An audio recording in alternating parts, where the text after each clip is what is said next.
Assalamualaikum warahmatullahi wabarakatuh. Pemirsa Sipoku TV, selamat pagi. Pagi ini kita bertemu dengan Direktur Teknik PT SOM, pengelola klub Sriwijaya FC, Bang Indrayadi.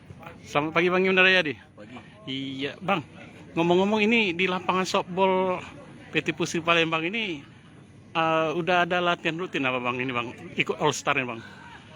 Sebenarnya kalau Pusri All Star ini memang setiap Sabtu maupun Minggu mereka melakukan latihan bersama ya. Kebetulan saya memang sudah lama untuk bergabung.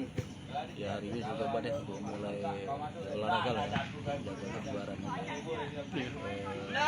Ternyata memang nggak sampai 10 karena baru mulai ya, kondisi nggak begitu terima ya. Kenapa Bang? Mulai agak naik lagi apa berat badan ini Bang? Iya kayaknya. Badan ini kayaknya mesti di maintain ya. Maintain. Memang apa? Sudah overweight. Baik. Nah, untung nggak lagi jadi pelatih kiper Bang ya. Karena ke pelatih. Ya, kalau jadi pelatih lebih harus ya kita terima karena memang banyak bergerak ya. Kalau jadi pelatih kiper itu kita banyak melakukan apa action ya, tendangan. Iya. Terus apa namanya itu bergerak ya. Yang perlu fisik yang terima ya, sejak saya sudah tidak melatih lagi ya. Jarang main bola itu. Iya. Bang, cerita di tahun 2022 ini Bang, gimana Bang klub Sriwijaya FC ini untuk mempersiapkan kompetisi Liga 2 Bang? Ya kalau Sriwijaya FC sejauh ini Pak Presiden, Pak Manajer belum apa ya, kita belum mengevaluasi ya hasil kompetisi di tahun 2021 kemarin. Jadi memang belum dapat kita bicarakan apa sih ya, mungkin secara gambaran aja ya, kalau kendala-kendalanya sih sejauh ini belum menjadi pembahasan. Secara teknis bisa saya sampaikan bahwa tim kita di tahun 2021 itu ya cukup baik. Artinya dari komposisi dan cara bermain itu tim Sriwijaya di tahun 2021 itu saya pikir cukup tim yang disegani lah ya, karena memang kita tahu di fase grup kita juga juara pool, masuk 8 besar ya, memang kita ketemu tim-tim yang memang solid juga secara tim, baik itu komposisi apa namanya materi mereka itu sangat cukup bersaing lah, artinya kita bukan tim yang lemah pada saat itu. Bang, ini kan dari beberapa kali edisi Sripoku maupun di Sriwijaya Post, koran Sriwijaya Post itu pemain-pemain kita yang lama mungkin ya, kalau menurut penilaian dari supporter, dari masyarakat umum, netizen juga ya, kelihatannya mereka juga kan masih cukup bagus lah bermain kemarin, dan mereka cukup berminat Bang untuk bisa kembali lagi di klub kita Bang, Sriwijaya FC. Apakah itu akan ikut dievaluasi juga Bang? Ya semua, artinya seluruh komponen tim itu kita evaluasi, seluruh pemain, pelatih, supporting yang lain jadi bahan evaluasi ya, apakah efisien atau efektif atau tidak tim yang dibentuk kemarin ya. Dari sisi materi pemain memang kita sudah coba pelatih list pemain-pemain yang kalaupun di 2022 tim kita akan dibentuk, mereka adalah bagian dari Sriwijaya FC pada saat nanti ya 2022. Ada beberapa pemain yang memang saya pikir layak untuk memperkuat Sriwijaya FC. Ingat bahwa pembentukan tim dari pembentukan tim itu kalau kita mengulang dari tim yang baru lagi saya pikir agak lebih sulit ya.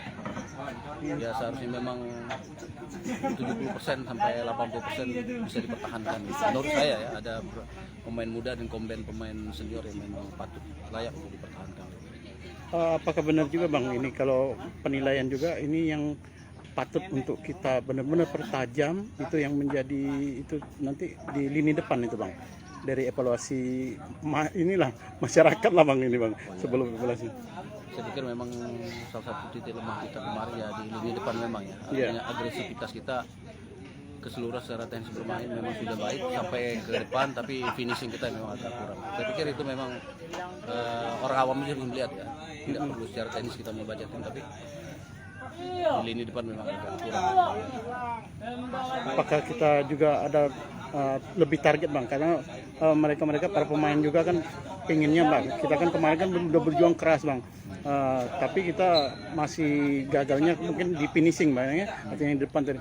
Nah kita lebih target lagi atau gimana bang? Mereka kan mengharapkan kita benar-benar lebih target gitu bang. Kalau para pemain bang, gimana bang untuk target di 2022 bang untuk lolos Liga 1 ini bang? Saya pikir memang harus memperbaiki komposisi ya.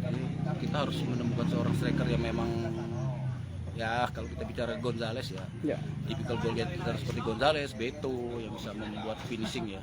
Tapi memang itu menjadi perhatian khusus lah.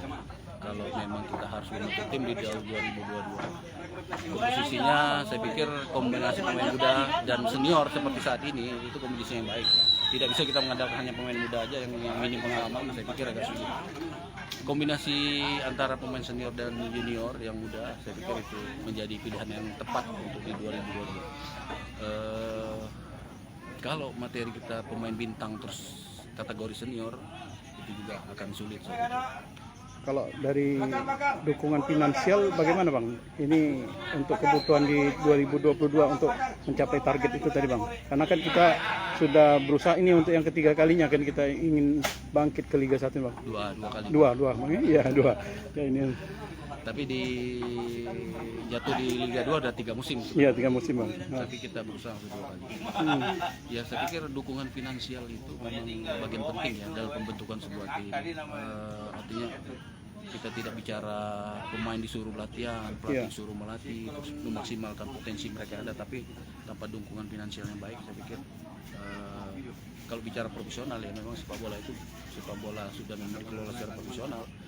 Artinya pendapatan pemain itu kalau bisa jangan terganggu, terus persiapan tim dalam menuju kompetisi juga saya pikir perlu finansial yang banyak, mentesikan mereka dalam waktu 3 bulan itu saya pikir ya harus dengan finansial yang kuat ya. Kita belajar pada tim yang lolos yang tahun 2021 kemarin, ada Dewa United, ada si Ran, ada Persis Solo, itu secara finansial mereka nggak kekurangan.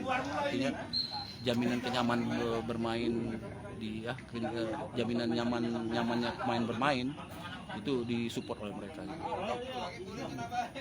Ada lagi bang apa yang bisa kita kembangkan pikiran untuk benar-benar 2022 ini benar-benar kita siap fight gitu, maka tim kita sehat, lebih sehat lah.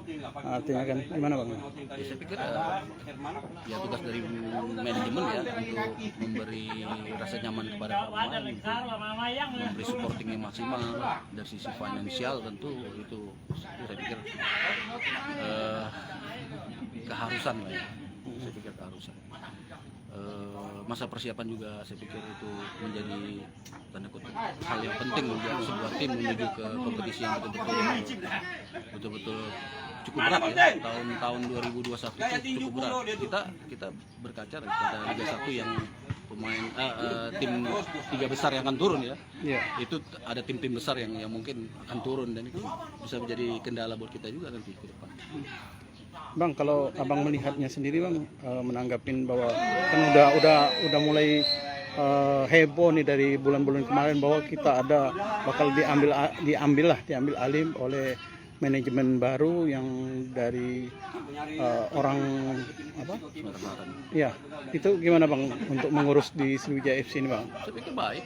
Saya pikir investor yang akan mengambil alih cover Sriwijaya FC untuk dalam menjalankan kompetisi, saya pikir sangat diperlukan di sepak bola modern. Investasi pengusaha besar yang punya finansial cukup lah untuk mengelola sebuah tim, saya sangat support. Artinya memang masyarakat Sumsel juga pasti support banget karena akan memberi dampak positif pada Sulawesi. Kemungkinan kalau kita butuh pemain yang sekelas Beto misalnya atau sekelas pemain bintang di Liga 1 saya kira tarik, tidak punya finansial yang cukup untuk mensupport mereka. Saya pikir saya setuju sekali ya kalau memang itu bisa terjadi. Bang Abang juga kan di jajaran apa direksi juga ada Bang ya. Bocorannya gimana sih Bang? Katanya akhir Januari ya, benar begitu Bang? Untuk investor ini Bang. Saya terus terang saya tidak banyak terlibat dalam hal itu ya. Itu mungkin Pak Presiden langsung. Oh siap Bang. Ya. Yang terlibat langsung dalam komposisi Enggak. pengambilan alih mungkin takeover atau Iya. kurang paham. Saya bicara teknis di Iya. lapangan. Ya kita nantikanlah Bang ya untuk menuju yang lebih baik lagi Sriwijaya FC. Oke Abang, terima kasih Bang. Sehat selalu Bang ya. Ya Bang, Pemirsa Simoko TV, kita akhiri dulu perbincangan dengan Bang Indrayadi. Assalamualaikum warahmatullahi wabarakatuh.